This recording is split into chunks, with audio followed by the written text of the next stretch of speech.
même si, il faut se l'avouer entre nous, madame la rapporteure, une grande partie encore de la fraude, de la délinquance du quotidien, même des réseaux criminels, sont une fraude d'argent liquide.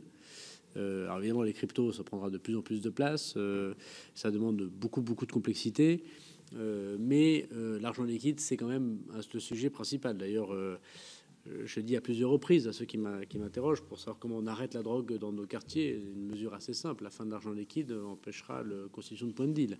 Ça n'empêchera pas qu'il y aura toujours sans doute de la drogue, de la livraison de drogue, mais une fois que l'argent est traçable, comme le sont parfois et souvent quand on est bon les cryptoactifs, c'est plus compliqué, d'abord pour le consommateur comme pour le revendeur, de pouvoir échapper totalement à un circuit de financement. Parce qu'aujourd'hui, sans doute, ce que nous devons comprendre, c'est où va cet argent liquide et comment il est transformé en dehors de notre pays en vrai argent, si j'ose dire.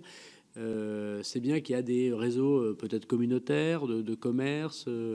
On le voit parfois, vous l'avez peut-être vu dans un documentaire qui s'appelle 200 et d'argent. Et il se trouve que j'étais le ministre des Comptes publics en charge de la douane et Tracfin lorsqu'on a mis en place ces enquêtes très importantes, même si la série est un peu romancée, mais elle résume assez bien ce qu'était la fraude, notamment au carbone, que l'administration avait en effet dans les mandats précédents pas vu.